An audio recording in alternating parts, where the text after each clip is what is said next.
Today we have Jon Beemer. Jon Beemer, can you introduce yourself? Name's Jon Beemer, new to Saudi. I'm a guy from the U.S. I've traveled around the world for a long time, but live in Oklahoma, Tulsa, Oklahoma right now, and here basically starting a company here in Saudi Arabia. So I'm on a massive adventure and experiencing the full thing. Good to have you, John. Can you share with me about your background and a bit of what you do?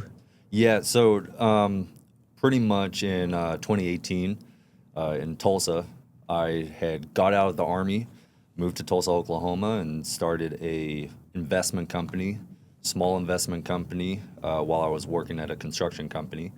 And me and my wife started buying real estate in Tulsa.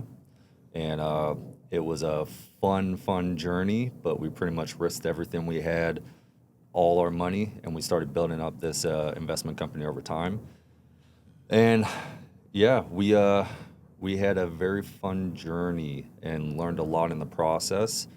And recently, within the past year, we were looking for new opportunities, and we thought it would be in the U.S., but ultimately Saudi Arabia came online for us and kind of showed up, and uh, we've gone through a transitional period to see what it's like to start a company in Saudi Arabia, and we ultimately said yes. Yeah. And now we're on this adventure of building a new company from scratch, zero relationships here in Saudi. So Yeah. yeah, that's kind of my background. So that what brought you to Saudi Arabia. What was the initial interaction? Where did you get that like information from moving to Saudi? Yeah, actually, that's really a good question because we were not paying attention at all.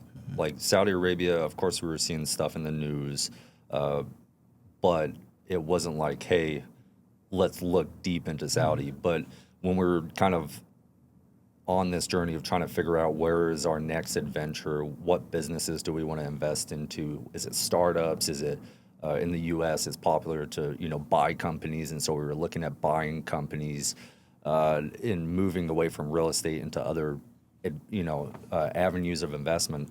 And someone reached out, my now partner, he reached out to me and basically was like, hey, he does construction in the GCC region, and he does business in the GCC for Saudis that were saying, hey, we love you so much. We love the work you do. Would you come start a branch or start a new company, construction company in Riyadh, and we have work for you? And he reached out to me and basically said, hey, I'm looking for a partner, looking for someone to invest. I have a construction background. That's where I started. Of course, real estate. My goal was to go in, buy real estate cheap, renovate the entire thing, and then whether I lease it up or keep it or flip it or whatever that looks like, I had to do the construction on that. So 2 days later, after he reached out, I was on a plane, arrived here in Riyadh. I was here for around about 3 days, and I saw everything that was happening. And I had as many conversations as I possibly could. I was talking to locals, I was Yeah. talking to expats, business people. I was just like having all the conversations to see what's happening here in Saudi Arabia. And I was truly shocked to the point where on my way back, I was like, I think there's something special going on in Saudi. I need to dig deeper into it. Yeah. When was this? What year was this when you first came into Saudi? It was 11 months ago. Okay. I think 11 months ago. So, 2024, end of November into December. So I was here pretty much. I came here December 1st. I think was when I landed in Riyadh for the first time. 2024. 2024. Before that, before going to Saudi, of course, you already heard the news. You've seen the news. You've Yeah. seen some development. But what was really like running into your head? Like, what was the initial feeling of like, oh, I'm going to Saudi? Like, are you like, is there anything different like when you landed in Saudi? Uh, yeah. I actually showed up with like no expectation. Okay. Honestly, I think this, especially in the U.S., if you mention kind of Saudi Arabia, Qatar, uh, and like UAE, everybody thinks Dubai or Abu Dhabi. Yeah. Like that's the general consensus right now. And so that was kind of my image of it. I knew that Saudi Arabia was different than Dubai or Abu Dhabi or UAE in general. I knew Saudi was much bigger. I knew it was, a lot of people in the U.S. don't understand that they're two separate places. Sure. that's just a ignorance, I guess. But my image was more along the lines of like what Dubai looks like. So that's what I had in my head when I was arriving. I showed up and I saw the early stages of that, but on a much bigger scale. So it was like I was planning to show up with things already, like I thought maybe Saudi was already ahead, had already built up everything, but no, it's early. It's not too early, but it's in the beginning stages of like this massive growth potential, and it just made me so much more excited because that's when I want to get in. Dubai and Abu Dhabi, I have like very little interest because it feels like I've already missed the boat. But Saudi Arabia just feels like the perfect time right now. Yeah. So this is what inspired you to start investing in Saudi. Yeah. Yeah. The opportunities here, I think, are endless. I think it's very wide open, and I don't think many people are paying attention to it. I think all eyes are on like the Emirates. Saudi is starting to have eyes come in. They're starting, people are whispering, and because of that, it's the perfect time. It's like if you want to get in on Saudi Arabia and you want to be a part of like this incredible momentum, this incredible opportunity, and experience something that other people are going to wish in 10 years, Yeah. you're going to be the one that they're like, wow, I wish I was you. And so that's my viewpoint on Saudi. Yeah. When you first arrived, what was your initial impression of the Saudi business environment? So when I first arrived, I really, I had the expectation that it leaned more towards a red tape environment. What do you mean by red tape? Great question. So, like, it's way more difficult to accomplish things here on a business landscape than it is for me, at least for me as a U.S. citizen in the U.S. Right. So I understand that me as a foreign investor, a foreigner coming in, it's going to take longer to accomplish the things that back home in the U.S. I can have done in a couple of days. I can set up a company in the U.S. in a day. Like it's as easy as a Saudi here who can set up a company in Saudi Yeah. as a local within a day. But as a foreigner, if I want to have 100% ownership, I'm going through that process right now where on the quick side, it's probably going to end up like 2 months. On the long side, it could end up like 6 months. Yeah. So that's the completely different environment. However, I think if you're willing to go through that, the benefit is there.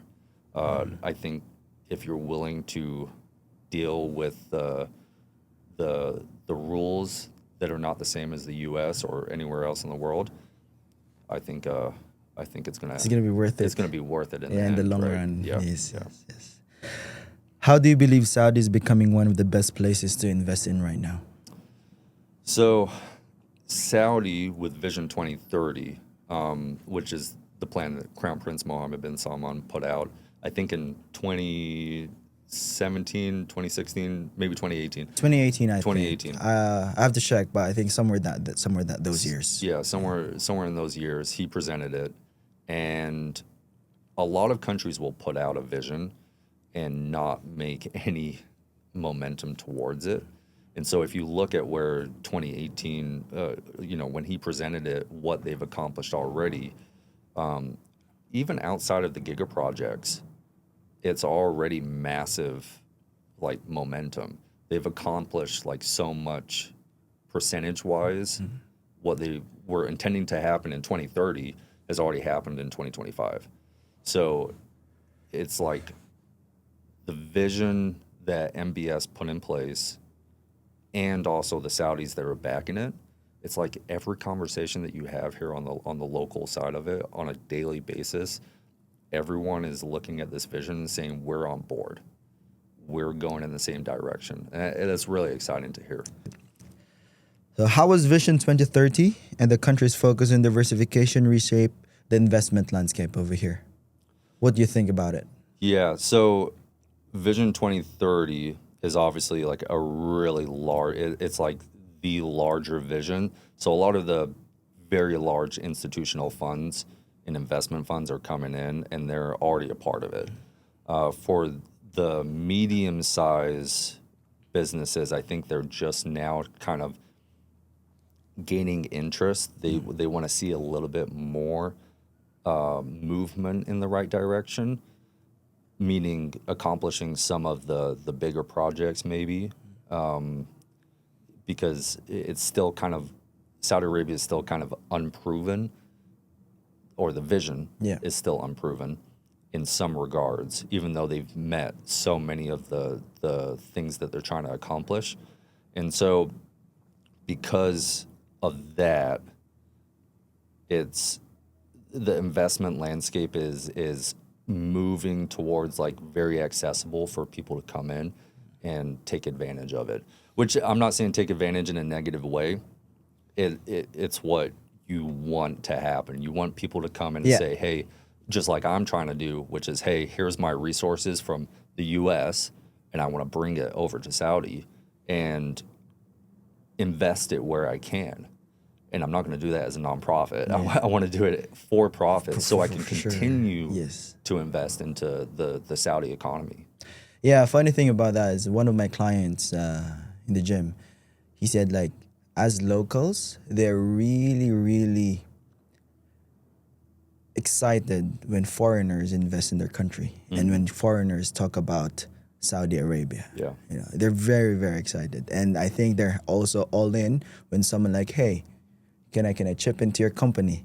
I was like, yeah, for sure. Come in with all arms, you know. they bring you in with all arms and all this, yeah. Yeah, I think that's what you really need. Like, Saudi's trying to open up, right? And I foreigners have to be real careful and not to try and come in and change the culture No. of Saudi, because that's what makes it special. Yes. And I think people in the U.S., like for me, as an example, I'm very culturally diverse. So I've traveled around the world. I've lived in many different countries. I've had experiences that most people from the U.S. or even around the world have not had. If I was someone that had strictly lived in Tulsa, Oklahoma my entire life and done business even on a larger scale in Tulsa, I would almost say that it may not be wise to come over to Saudi, because my intentions would probably be purely for the profit and to change the culture. Whereas my intent as someone that is culturally diverse, I want to give Saudi Arabia and be a part of it as much as I can. And whether that's through my, we call it sweat equity, right? Can you explain that? Sweat equity. So Yes. me coming here and doing what I can without, like, let's just say if you remove all my other resources, what can I do with my hands? Yeah. What can I do with my mouth, with my face as a foreigner? What can I do to promote to give back to Saudi Arabia or promote it? So when I arrived, I was like, okay, I have a smallish, relatively good size social following in the U.S. All pretty much 99% U.S. followers. And okay, so I'm going through this process of setting up, starting a company, experiencing a whole new culture in Saudi Arabia. It's free for me to pick up my phone, film me on a daily basis going and doing cool things in a culture, experiencing a culture that other people can only dream of. And if I promote it, how many of those people that might have a negative view of Saudi Arabia, how many of their perceptions can I change? And so I'm using my free resources, my sweat equity, as much as I possibly can to change as many minds of people around the world. And if I change just one mind to what Saudi is doing and accomplishing, and the truth about what's happening here, if you show up and you experience it Yeah. yourself, I've done a good job. Now, if I do it with 1,000 people, 100,000 people, it's even better. So that I'm putting in my sweat equity on the social media side and other ways too. I'm trying to figure that out as I go along the process to try and give back to Saudi Arabia as much as I can. And in the process, that supports Vision 2030. It also will support the companies and investments that I hold here in Saudi. Because if the country is strong, if it thrives, I'm going to make more money in the process. I'm going to be more successful in the process. Yeah. For foreign investors listening, what's the biggest misconception about doing business in Saudi? The biggest misconception is that they are closed off. It is not the case right now. At some point, it might become that because if there's too much of a flood, of course, that becomes a negative side of things.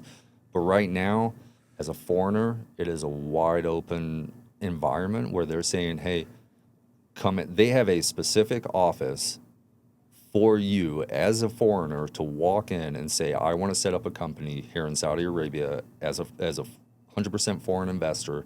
How do I do that? And they will lead you step by step on the entire way to go about it, how much it's going to cost, your industry, the places you need to go sign up, or the ministries you need to get certifications from. They have made it so that it's as easy and effective and efficient without making it too easy, where everyone can do it. Because you want the right people to come in and invest. Yes. But it is a wide open door for foreign investors to come. Foreign businesses. Foreign businesses. Yeah. Can you walk us through the process of you setting up a startup in the platform that you just said? Yes. So The office that you just said, how like step by step, how does it work? yeah, so I'm still going through that process. Okay. So that's the reason why I'm here. I'm still going through that process, but MISA is the place that I'm talking about. MISA. MISA. So it's Ministry of Investment Ministry of Foreign Investment of Saudi Arabia, I think. But MISA, MISA.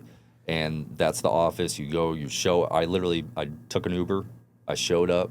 I walked up to the front gate and I said, hey, I'm a foreigner. I want to set up a company. And they were like, okay, come here. They gave me Saudi coffee. And then they said, walk into the next door.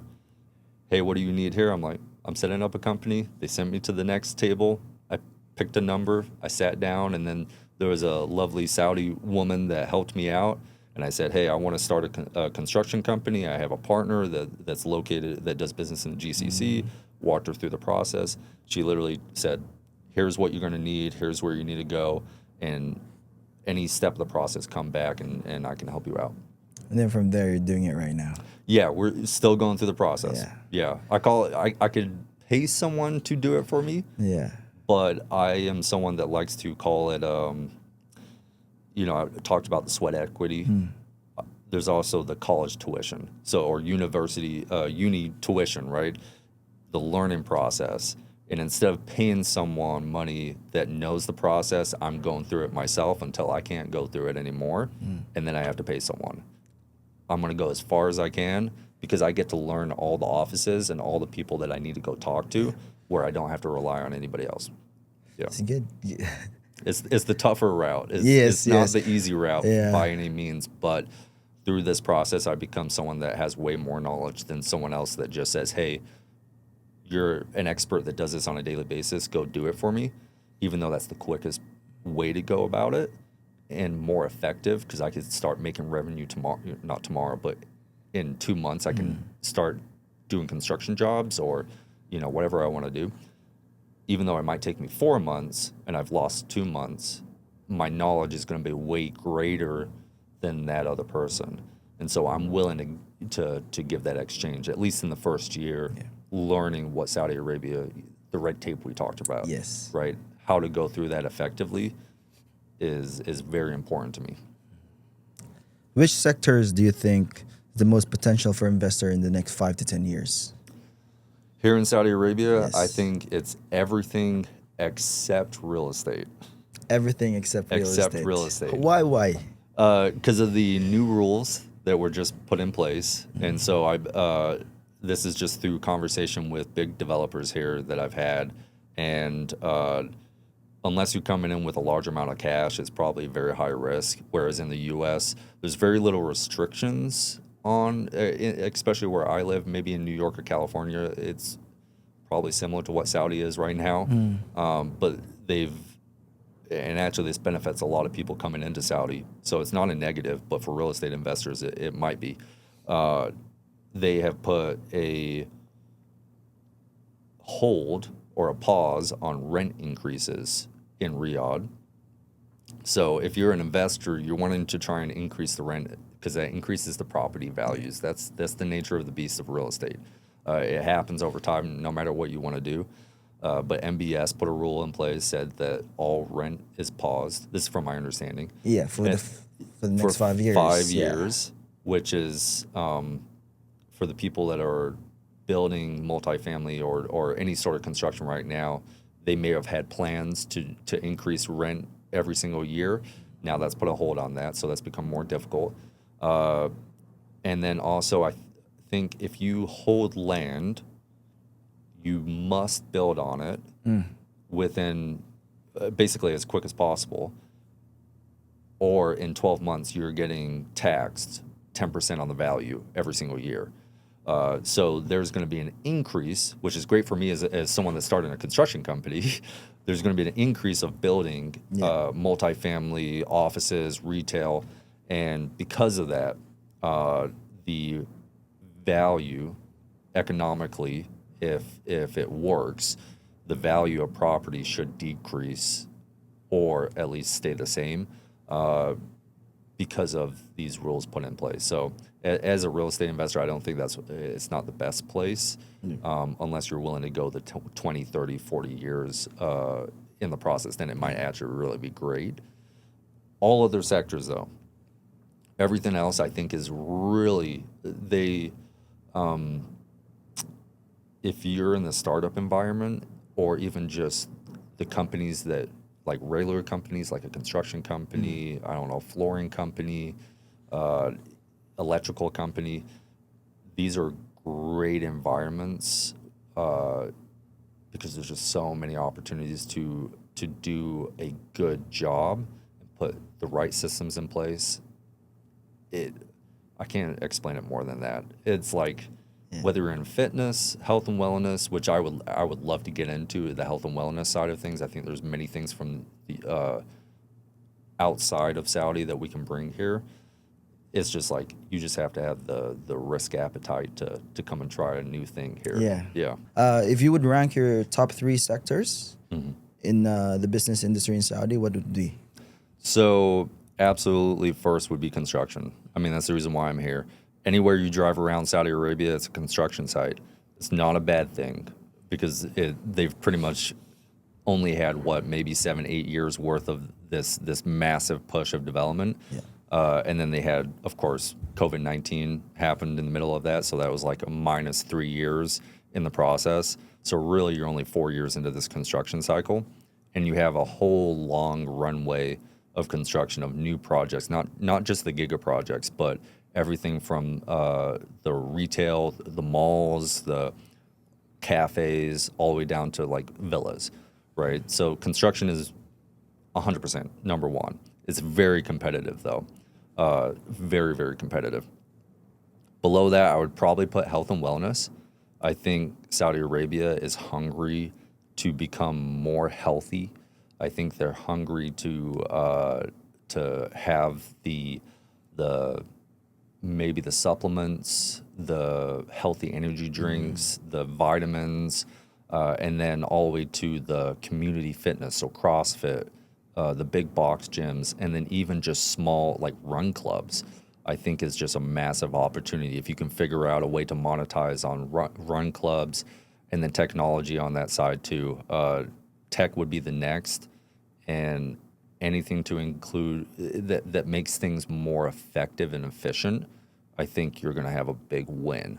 There's a massive economy here, and if you can make things quicker, better, like Saudi's so tech enabled, way more than the U.S. in my opinion. like I carry a giant wallet, and I get made fun of by Saudis because I have a wallet with all my credit cards and all my IDs and And the everything that I cash, need, and cash. yeah. And every time I pull it out, because I don't like sitting on it because it's this thick, Yeah. I put it on the table. They're like, "Why are you carrying that?" Because they have everything on their phone. Yes. Right? In the Yes. US, everybody still carries wallets and everything like that. And True. they have their ID, their passport. Everything is just, you go through the legal system here, and it's all through an app. You don't have to go to the DMV like in the US. No. If you want a new ID, you just pull up the app. It's Yeah. incredible. And so I think tech, if you can make things more effective, more efficient here through apps, through AI, of course, is going to be, the next big boom. It is already So, there. It's already It's there. already there. We just have to acknowledge it, right? Yes, and there's going to be some massive Massive. winners. And so if you have a great idea that's in tech, which is one of the best way for entrepreneurs to come here and start a new company is through a tech-enabled entrepreneur idea. You get some funding, whether you self-fund it or you go find a venture capital firm or you find me, and you say, "Hey, I've proven that this will work. I've done all my research, blah, blah, etc." And you implement it and see if it has a market fit. And if it works out for the Saudis, they're going to hop on it and they're going to take it. Like in the U.S., you have maybe 2 delivery services, delivery apps like Uber Eats and then DoorDash. Yeah. Those are the 2. Here, you've got probably about 5 to 10 delivery apps, There is a lot. Yeah. but they all work. People are using all of them. True. There's more than enough landscape for people to be able to utilize here, and so much opportunity. Yeah. Let's go back to construction. Okay. What role do you think construction and infrastructure play in Saudi Arabia's economic transformation? So it is the foundation of what's being done here. Construction, if you arrive to any city around the world, you're arriving, by plane, you're arriving into an airport. That's the infrastructure. That was, at one time that was dirt, and it had to be built up to be able to hold the capacity, to be able to have people fly in and out. And when you arrive into Riyadh, it's a gorgeous airport. That's the first thing that you see. Anybody that shows up for the first time is going to show up and see this beautiful airport, and hopefully, right, as we continue down this path of building Saudi, the construction is done right. It's implemented well, and like everything from roads to the buildings, or else it's going to be chaos. Or when people show up, it's going to look just terrible. That's not the case right now. Well, I would say right now it looks like a construction site, so that's what you do see. Kind of, yeah. Yeah, but in 5 years, hopefully, Saudi has built up the majority of what it needs to represent when everybody comes in for the Expo and everything else, all the way to the World Cup in 2034. Hopefully, it is presented like the construction's done good. It's well thought out, it's implemented well, and it's held up so that when people arrive, they're very, that's the first thing they're going to see. They're going to see. Yeah. If you notice Riyadh traffic lately, when you came in here earlier, you told me that usually this is going to take like a 30-minute drive. Yeah. Today, it took you how long? It took me only 12 minutes. 12 minutes today. Yeah, 12 minutes to get here. Yes. Yeah. As far as known, I think Saudi invested in a 50 million euros or 50 billion euros. I'm not sure of the numbers, but they invested on road projects and creating a more efficient road system, traffic systems, and all this. I think the contractor was from Europe. Yeah. What do you think about this? So I'm interested to see how it ends up. I think it's very difficult. The population size in Riyadh is massive. I think around about 7 million. Yeah, somewhere there. Around yeah. about that. Excuse me. in New York, it's a very similar population size of like New York, and so you're taking that population, and it's at least a little bit more spread out here in Riyadh, but it's still very centralized to the business districts. It's funny because it's like people don't want to use the side roads; they just want to use the main roads, which I guess is what people do, or that's where the maps take everyone. But hopefully the traffic does get a little bit better. But just with the population that's here, I think it's still going to be pretty difficult, at least at peak hours. Because even the city that I live in right now in the U.S. is only 1 million, and at peak hours, the traffic is there, right? Traffic is great. And their roads are I would say there's very little construction in comparison to Riyadh. To Riyadh, yeah. So Good. How are mega projects like NEOM, The Line, shaping investors' confidence and business opportunities? I think we still have yet to see that. There's been a couple giga projects that have come online that like the Red Sea Global Development. I think the leader of that or the CEO of that is Jon Beemer or something along those lines.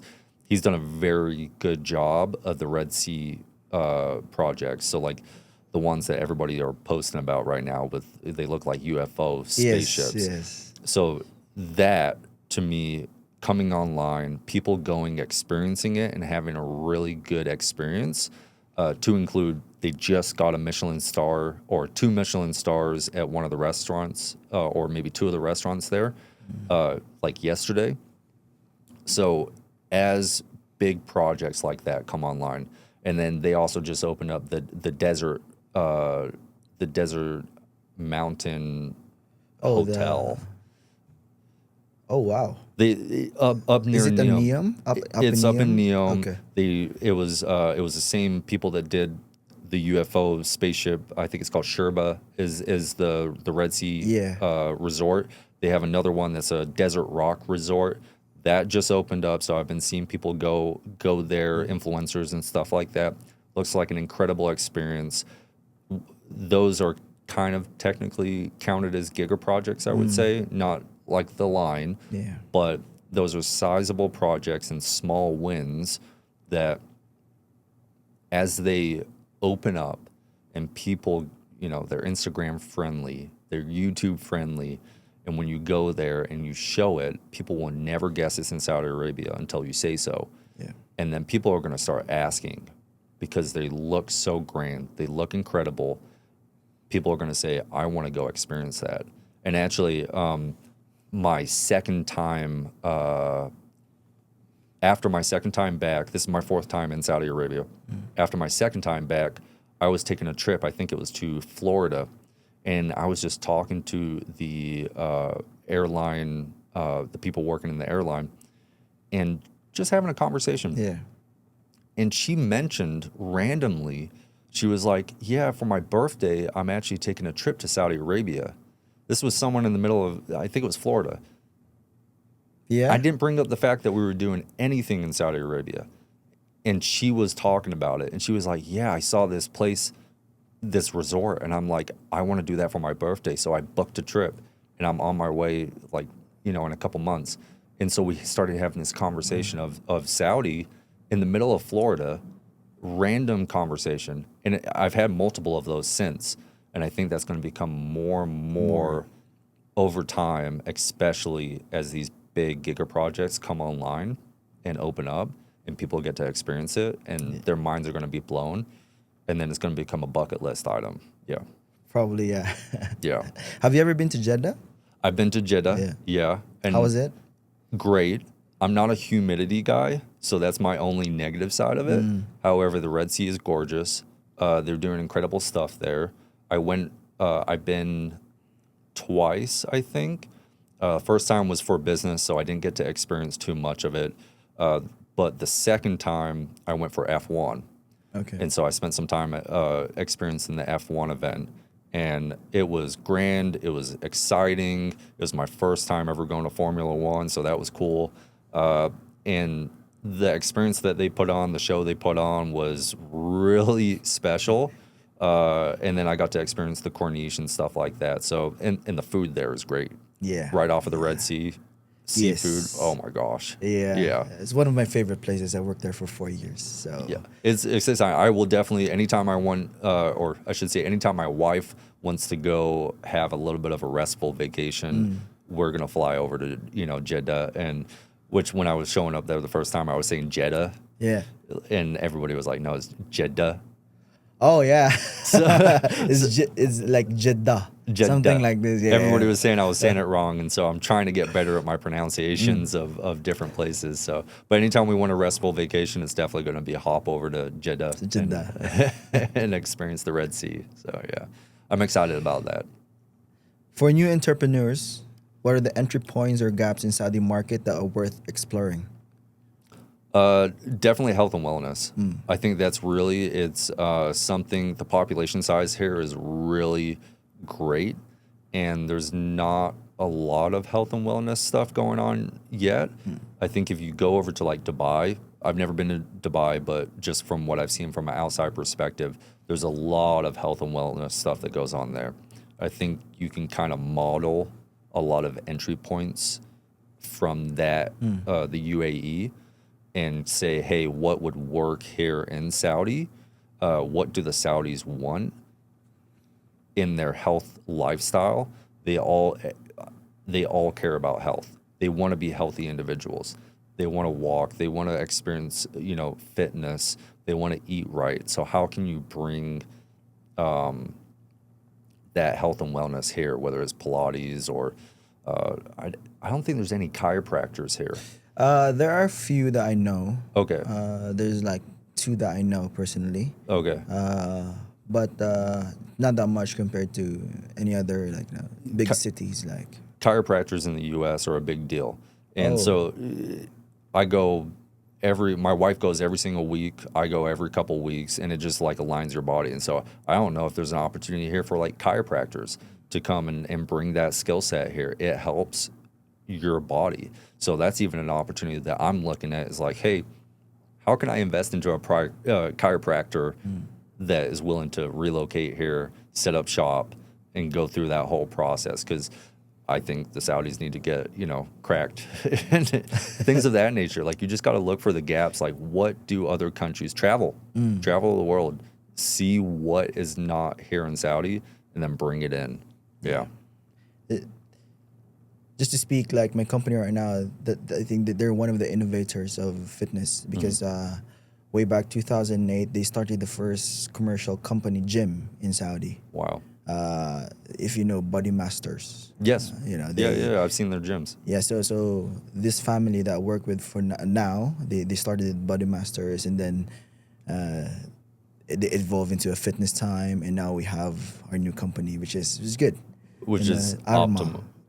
Arma Sports. Yeah. Arma Sports. Yes. So Okay. this is the new company. This is now the new company. So they're now on the 3rd company right now. Wow. Yeah. There's opportunity, health and wellness. Yes. And there's always people want to be healthy. True. It doesn't matter where you are in the world, and they have to constantly fight against bad food, marketing from these billion dollar companies that are trying to make us unhealthy, especially in the U.S. Right. Here, I think there's a little bit of a higher standard when it comes down to health and wellness, but that just means there's even more of an opportunity. So yeah, anything to do with health and wellness, I think, is a great, I don't want to say easy entry point, but massive opportunity if you figure out what works.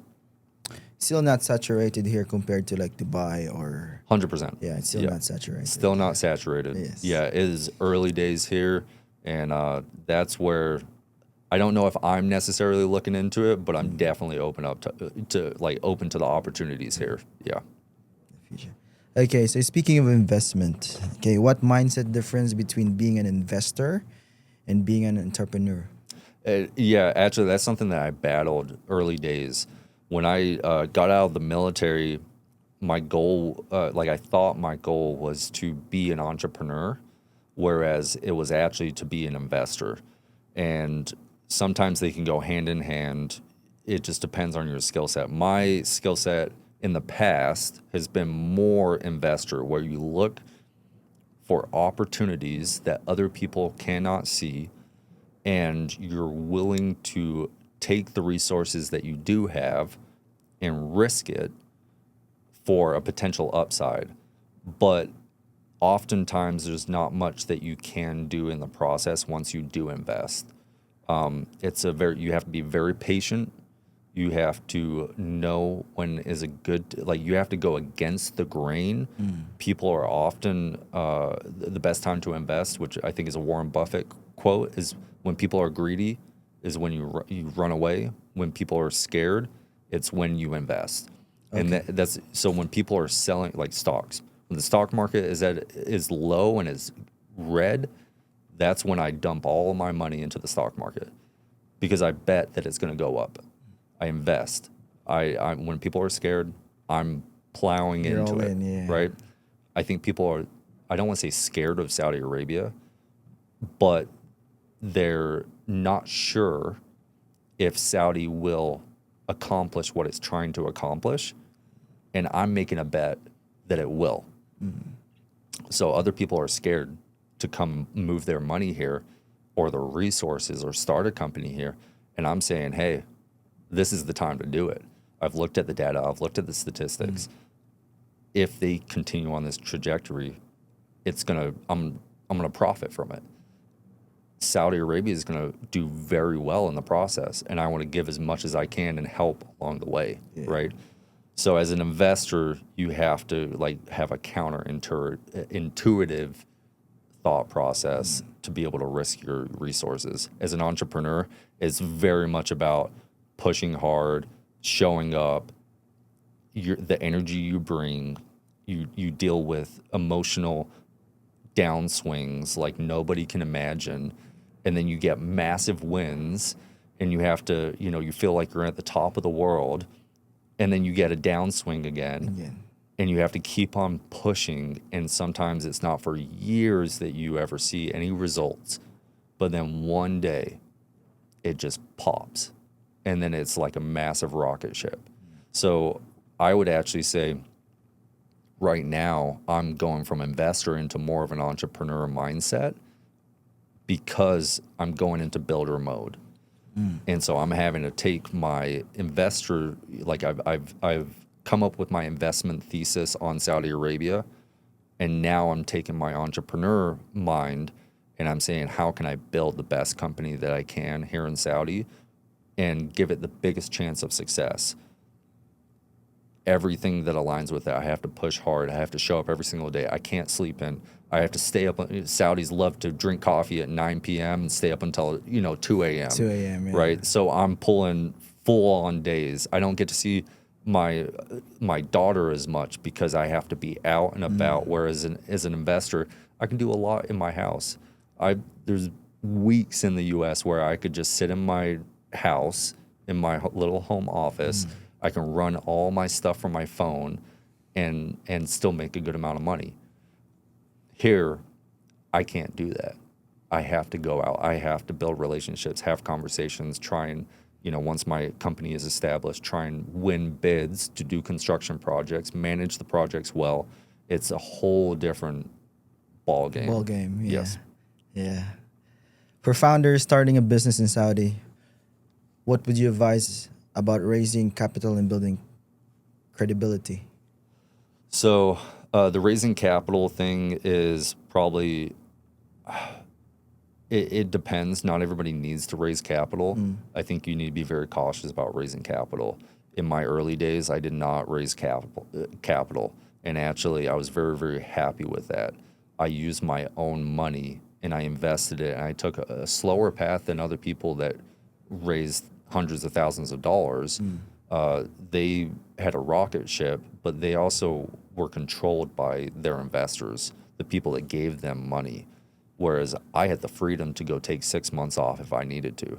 If I wanted to go travel the world, if I want to pick up or stop my business in the US, take all my resources and move it to the Middle East where no one else would believe me, I can do that because it's my capital. Yes. It's my resources. So be very careful about taking on money, but also don't be afraid to go out and ask for it. So early days, I think the best natural conversations to raise capital, natural conversations are the best way to raise capital. So it's just giving people the opportunity to say, hey, yes, invest. And you'd be surprised who has money sitting in their bank account or their investment fund that they want to give. Their job, especially as venture capital or private equity or whoever, even banks getting bank loans, their job is to give money out. So you have to walk into that. They don't make money if they keep it all. Yeah. They have to give it. So if your idea is good, you present it well as confidence, you walk into the room like you're walking out with money, not overly cocky and confident where it like makes people have a bad taste in their mouth, but you know that your idea is good. You're confident in you, then you're going to have a much better time raising capital. Yeah. Yeah. How about building credibility? Building credibility, I think, is, that's something that's proven over time. And so, for example, in the startup world, first-time founders, they have a very hard time raising capital in the beginning. But then once they have their first, like, success, then it's almost anything that they start, people are willing to give them money. But it's because they pushed through, they did 10, 12, 15 years, whatever it was, to build their first startup, their first company, whatever it is, their first investment, and it went right. They had the entrepreneur mindset, they had the entrepreneur push, the grit, because it ended in a positive outcome or even sometimes a failure. Sometimes it's not. The person that started Uber, his first company failed, but Uber had a massive success, right? Even if you look at WeWork was a massive company that ultimately had the founder had a complete failure because of his leadership, but it was a multi-billion-dollar company, and now I think it just claimed bankruptcy like 2 years ago after he was fired years ago. He still can raise hundreds of millions of dollars to the point where he's actually raised money to do real estate deals here in Saudi. Oh. So he's the one that is doing his new company's called Flow. And Flow. So they have the Flow compound here. I think so. Yeah, So I know about that. Yeah. So his previous company was WeWork, and now he's raised hundreds of millions of dollars to be able to do real estate. He has a tech real estate company, but he had a massive success in the beginning of that. He's a confident founder. He's a good salesman. He has credibility on his capabilities, even though he had a massive loss and a bad big drama issue within his big company. Now he's still able to go and raise hundreds of millions of dollars. So credibility is something that's gained over time through the confidence and ability that you put forward, not necessarily on the wins and the losses, though. How would you describe your investment strategy? Is it short term or long term? So for a while, when I first started, it definitely was long term. I planned on investing my money and compounding it over a long time, and I realized that was a very, very slow process. It's very, very slow. I wouldn't say that I'm necessarily looking for short-term wins, but I am looking to get my investment or to start profiting as quickly as possible. It was kind of like this big mindset. My strategy is to find undervalued assets. So and that's what I'm looking at Saudi Arabia, is like no one's paying attention, in my view. The large investment funds, the big dogs, the people that are involved in almost anything around the world, they're paying attention to Saudi Arabia. The smaller guys are not willing to come over here yet. You're not willing to risk it. They're not willing to risk it. I am. And so because of that, I'm going to be in early when it's undervalued. And by the time they get here, I'm going to be ahead of the game. And so I'm also going to have not just ahead of the game, like as an early person, I'm going to understand the culture. I'm going to understand the people. I'm going to have the relationships that they're going to need. That's my kind of game. In the U.S., when you take real estate, for example, my sole purpose was to go find an undervalued property, an undervalued real estate asset that was everything from a single family house, just a regular house, all the way to small multifamily, so multiple units. And I find it was usually filled with homeless people. It was falling to pieces. The roof was caving in.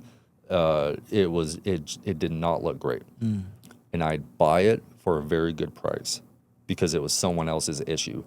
It was undervalued. I'd buy it. I'd risk my own resources on my idea, renovate the whole thing, lease it up, or put a family in there or whatever it is, and ultimately have a asset that either I can sell or keep that makes a lot of money. That's what I did since 2018. Worked very, very well for me. And then not only that, I'd renovate it to a very high standard so that it improves the neighborhood, which is a holistic idea, which is a part of, like, for example, right now, me in Saudi Arabia, even on a very, very small level as an individual, me trying to promote Saudi Arabia on social media just to change one mind of someone in the US, it's very holistic. It doesn't impact a massive way. Me renovating one single property in an entire neighborhood in the US doesn't make a massive change, but when people show up, they want to try and make that property, or when someone wants to renovate their property, mine is the standard that they have to hold, or else they don't keep up with it. Yes. So then it improves the neighborhood, which ultimately helps me in the long run. Once over time, everybody tries to compete with me to the standard, the whole neighborhood rises, right? So I'm trying to do that in a very, very, very, very small way here in Saudi Arabia, very holistically, because if I can be a small little piece in the success story of Saudi Arabia, it'll, how many people can I reach is really the question. Yeah. Sure. What has been your most rewarding investment so far? The people The people. of Saudi Arabia. That's we could talk about a money side of things. Yeah. So like if you're talking about like real estate or real estate assets, of course I've invested. I've one of my last projects I invested, like, I basically made a 400x return in like 4 months, going in a place where no one else wanted to buy the property. No one saw the vision. I went in, renovated the full thing, leased it up. I was scared because it didn't work for a couple weeks. Yeah. When I wanted to sell the property, I was like, oh man, I'm about to lose a lot of money. Ultimately, I was right. So that was very rewarding. But my biggest reward so far has been the relationships that I've built here in Saudi Arabia within the short amount of time that I've come. They have welcomed me into their home. They have, like, we've gone out to dinner. I've had to fight to pay, which is awesome. In the US, I pay for everyone's meal. It's so easy. No one fights me because they're like, okay, you can pay. Here, I'm battling with a Saudi in the middle of a coffee shop, and they get one over on me, which never happens in the U.S. And so, and that creates a friendship, and that creates like already relationships that are going to be long lasting. I can already feel it. And so that's very rewarding to me. I'm looking at every opportunity to go experience things in Saudi Arabia with the people here, because I love the adventure of it, man. Yeah. So that's the most rewarding investment for me. Yeah. On the flip side, what's a mistake or risk that turned into a very valuable lesson? I will talk about a money side on this one. Absolutely. So on one of my biggest projects at the time, was a small multifamily property, and I basically got a little bit lazy in the process, and the construction budget went way over at the time. And also, so let's just use small numbers. So I had purchased the property for maybe like $250,000. Okay. And then I had estimated maybe 100,000 worth of construction, and it ended up being like 180,000. And I had not prepared for that additional 80,000. And there was two reasons. One, I wasn't managing the construction project right. This was early days in my investment career. I guessed on the numbers. I didn't know what I was doing. So, and then also three, I went really slow in the process. I was not managing the timeline right. I was not keep making sure that my workers were showing up when they said they would. I was not going and checking the project every single day. It was, I was thinking I could do everything from sitting at home as an investor rather than being changing my mindset to the entrepreneur side and making sure I was running that job right. And so I didn't lose a lot of money on that. Real estate is something we call a forgiving asset. And so if I hold it for a long enough period of time, I will make my money back. And I still hold that asset today, and I could sell it if I needed to. And I would make money. But it definitely hit me hard during that time when it was early days and I didn't have much. Like that money was not there at the time. So I had to figure that out. So that was one of my biggest early losses that taught me, one, make sure I understand the investment, make sure I run the numbers really good. And then three, even if I run the numbers really, really good, make sure I manage the project really well to ensure that my investment is taken care of to the highest standard and ability and put my sweat equity into it. I can't just sit there and just think, it's quote unquote passive income. I can't do that. Yeah. Is there such thing as passive income? So, yeah, it's a great question. Yes. Because when I started my investment company, my thesis was build passive income. Okay. And I think at a certain point, if you've basically made hundreds of millions of dollars, or I don't even want to say hundreds of millions, but if you make large sums of money, you can go put it in something that's almost guaranteed 5% return a year and do absolutely nothing. That is probably the most passive that you can get, but you have to have a lot of money. Take Warren Buffett, for example, right now. He has hundreds of, probably billions at this point, in Coca-Cola stock, and that pays him a dividend of something like $400 million a year. He doesn't have to do anything. He just holds that stock, and it pays him little dividends every 4 times each quarter of the year. You could live off of 400 mil a year, I'm pretty sure, right? Pretty sure. Yeah, like you should be able to. Yes. Right? So that's probably passive income. But at an early stage, I just think I don't want to say it's a myth, but I want to say it's something that you shouldn't concentrate on. It's something that should probably be pushed out of your mind, especially if you're a young individual. When I was in my when I was starting my company, I think I was 21, 22. I should not have been thinking about passive income. That was the worst thing. That was the wrong thing to do. I should have been saying, how can I, not through get rich quick schemes, but how can I go and put my hands to work and make as much money as I can, if money is my goal, so that then when I'm 60, 80, maybe I'm at Warren Buffett's level and I can have passive income, right? So I think if you have a massive amount of wealth, yes, passive income is a real thing. Early stages, I don't think so. Yeah. If you had $1,000 to invest today, where in Saudi Arabia would you put it? I mean, $1,000 is quite small, right? Like, let's say $10,000. Yeah, even with the 1,000 or 10,000, I think my answer would be the same. Yeah.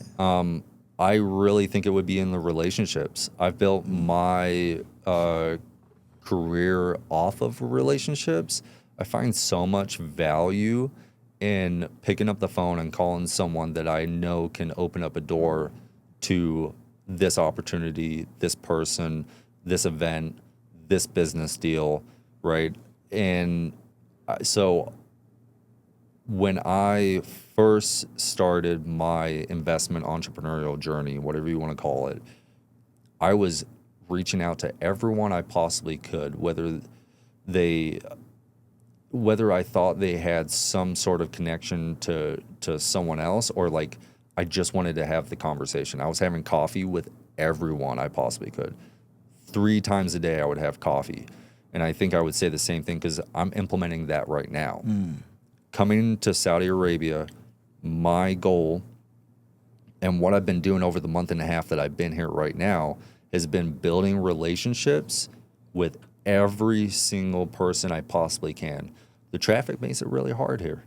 It does. It does. Showing up, I showed up for a relationship that I was wanting to. He was very, very gracious to me and pushed his meetings to be able to meet with me. But I showed up around about an hour and a half, 2 hours late.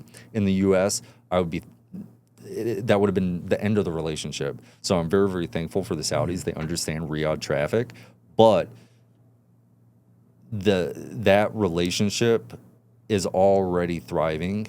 It's already producing, and who knows what that will turn into. So if you have $1,000 or $10,000, either save it or spend it on buying coffee, going out to meals, and building valuable relationships so that you know who to pick up the phone when you see an opportunity, whether it's raising capital or just wanting to do a deal.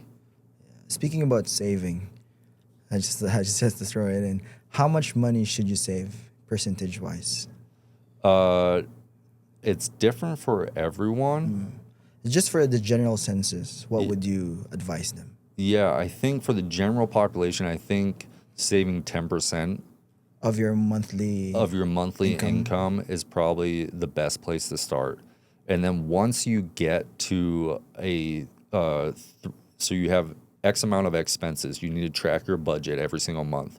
And when you have 3 to 6 months of your expenses saved up, that's the time you need to start risking it. Everything else on top. Okay. So, and the 3 to 6 months is just in case you have an emergency. It's in case you get fired from your job. It's in case, your car breaks down. Beyond that, you don't need to save more, in my opinion. You need to start putting it to work. Money is a tool, and if it just stacks up in your bank account, it's not really fun. It's very boring. And so, but being able to put your next $10 into just something that everybody can access, which would be a stock.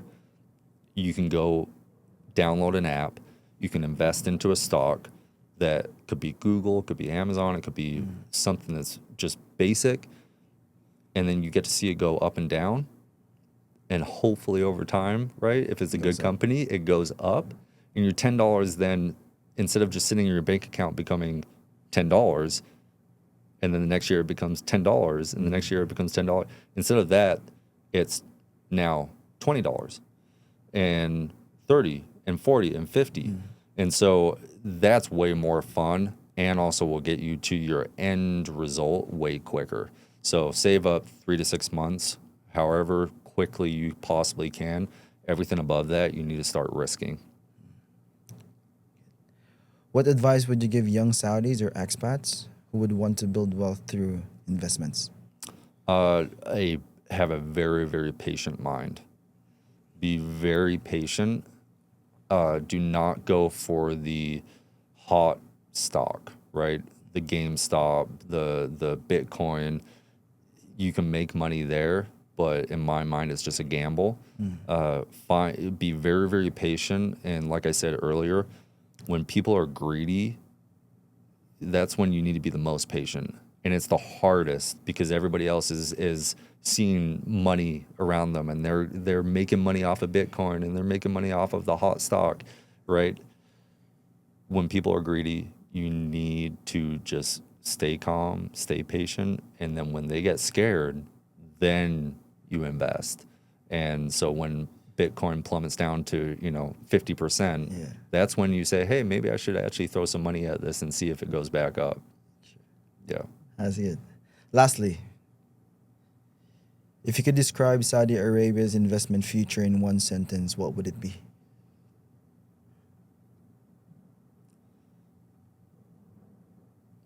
A rocket ship. A rocket ship. Rocket ship.